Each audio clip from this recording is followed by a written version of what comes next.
I think we all know that. Happy Father's Day to all of you dads out there that are truly dads, truly nurturing, truly supporting, like my stepdad Dean has always been he's a beautiful soul, number one, and he's just been there for me most of my life, and I truly appreciate him. My father passed away many years ago, and I do remember him on this day as well.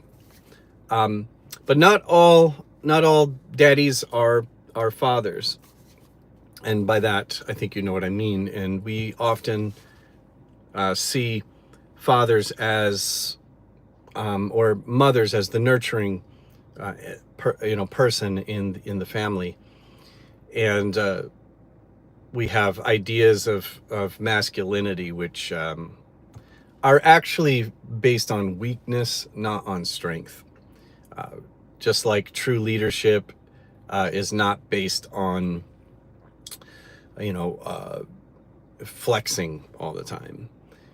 There might be a time for that, but the nurturing aspect of a father is something that's desperately needed in our society. And I speak as someone who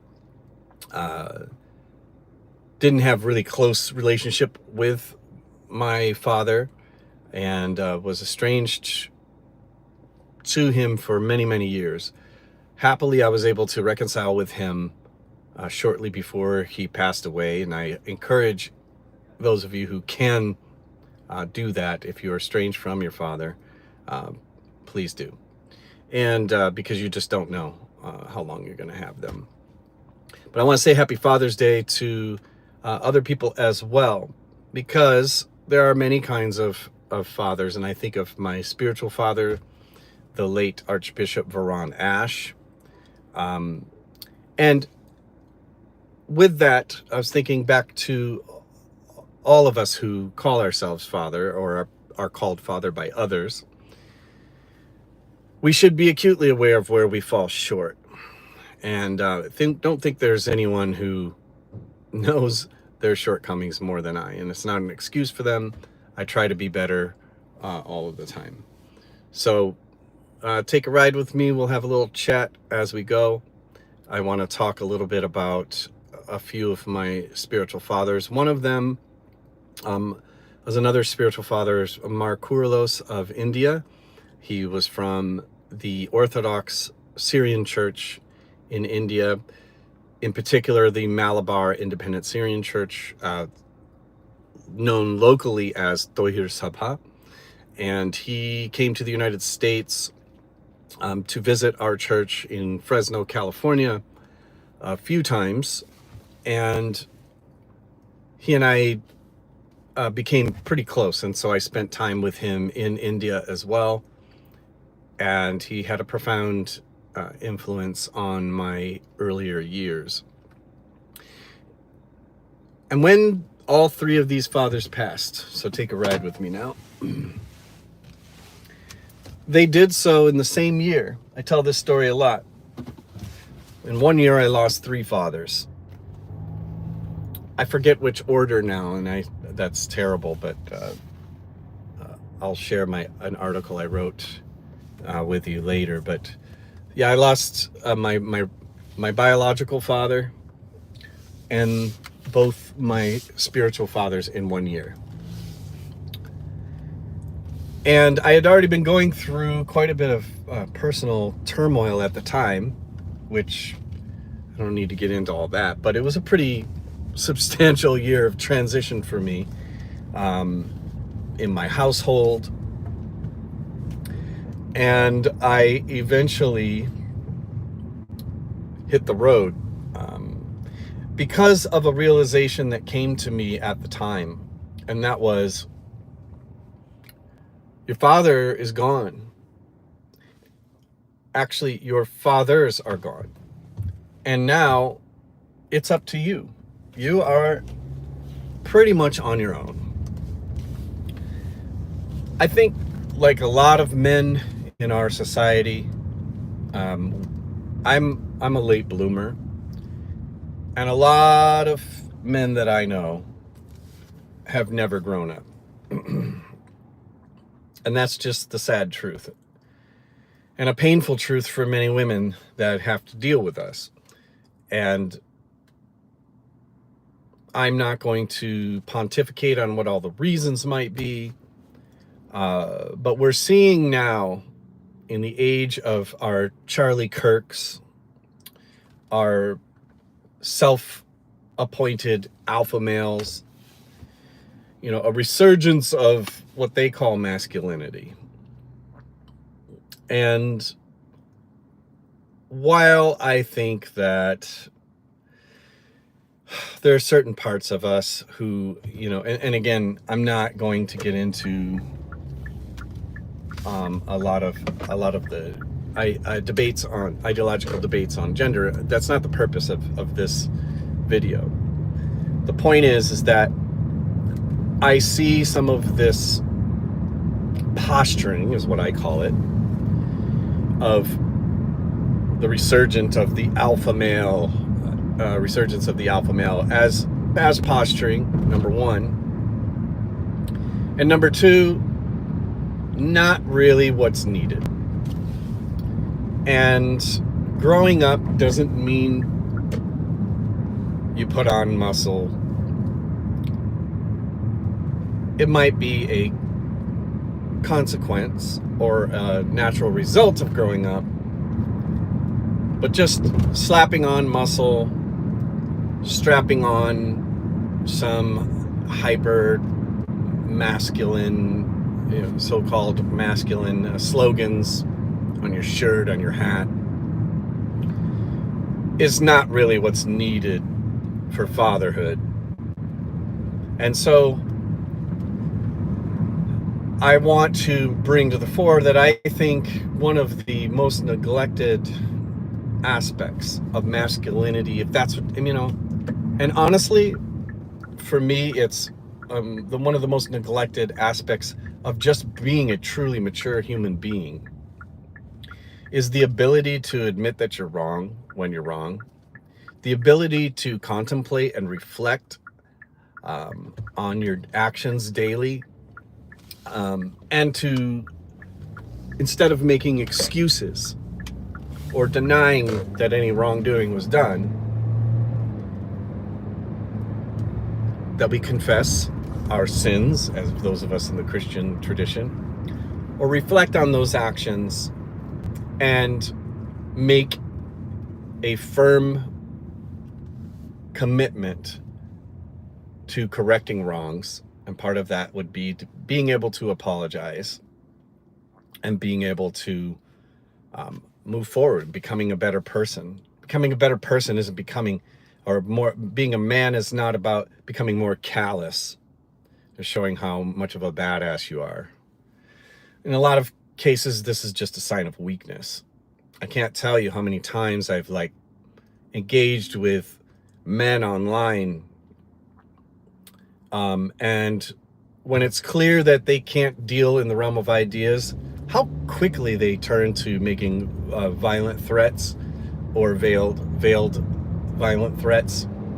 And one of the things I like to do is ask them to, hey, if you're so, if you believe in the stuff that you're talking about so much, join me right now live on video, and we'll talk about it. The only thing is, I get to share the video online in public, and you have to show your face and talk about your ideas and defend them.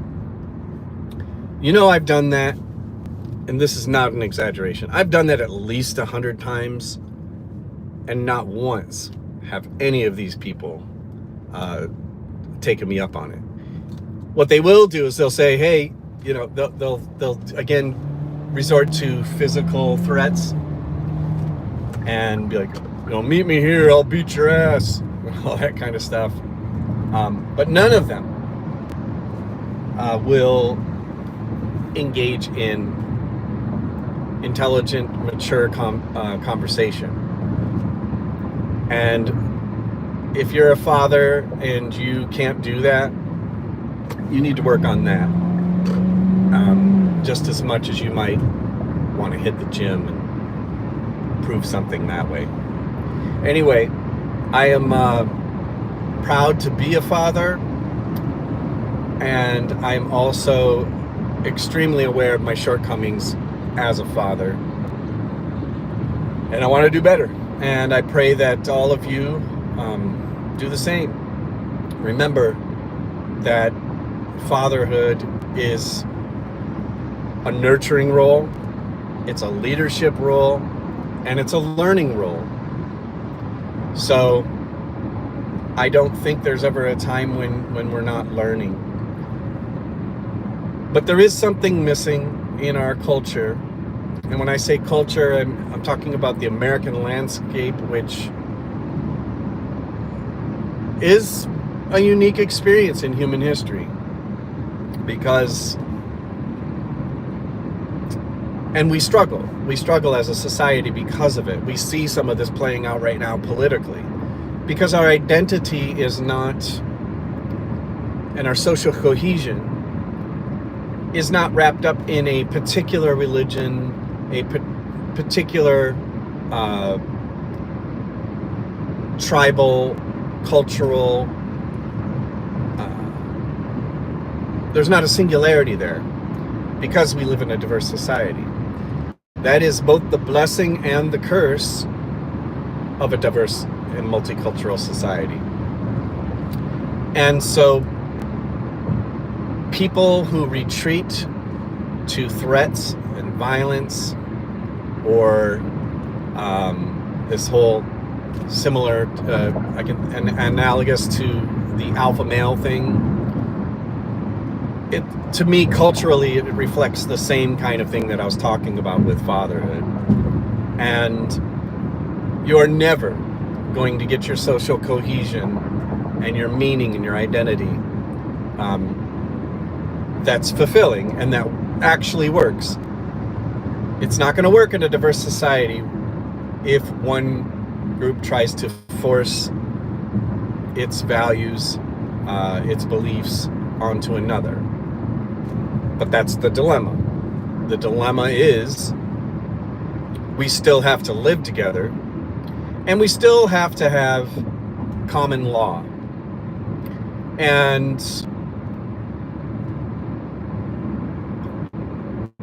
to pretend that it's so simple as, quote unquote, taking America back is foolish and immature.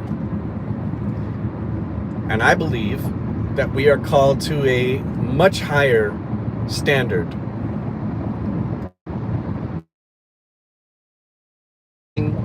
That's going to be easily attained, and it's going to happen the same way it's been happening. It's going to be forged in struggle. We always think of the military as the defenders of freedom. And I'm not going to dispute the importance of a military in this volatile world. But at the same time, if that's all you have, and if that's all you acknowledge as the struggle for freedom, for example, all of those who struggled for civil rights in this country deserve to be honored right alongside and equal to those who fought and died in our various battles in the history of this nation. Not all those battles were virtuous. And I don't care how you want to spin it. Many of these battles that have taken place on the global stage may or may not have been necessary, and they may or may not have had to do with freedom. However, those who fought and died in those battles probably believed whatever was being told to them. And so I don't have any disparagement for military at all. My point is that there are many fathers and mothers and leaders who fought for freedom, who will never get a badge of honor in the same sense as a military badge of honor, but they gave their lives nonetheless. And so this complicated conversation is what I like to call it, that's been going on, has been filled with struggle and self-contradiction. And to point out these self-contradictions and to look at history objectively and not through the feelings of patriotism. You can be patriotic. In fact, I think it's more patriotic to be able to look at these contradictions to freedom and these contradictions to the stated values when it clearly did not consider a multicultural society. Now, we can't retroactively go back and like condemn every single actor in our history. We certainly can have feelings about them, but my point here is that the conversation is just getting started. And the previous acts of history can never be undone. We are living witnesses, and we are living expressions of that history. For better, for worse, for privilege or marginalization. And real fathers are able to acknowledge the complexity of the lived situation and the lived experiences of all who live among us and with us, alongside us. And we are never going to force an outcome in the way that a lot of these so-called alpha males want to do. We need to address the mental and spiritual weakness of our society. I was going to say men, but it's a society issue. And with that, I hope you guys have a great Father's Day. Please like and subscribe to the Proximity Portal. This is Avi Penhollow, and we're going to keep going. Have a good one, guys.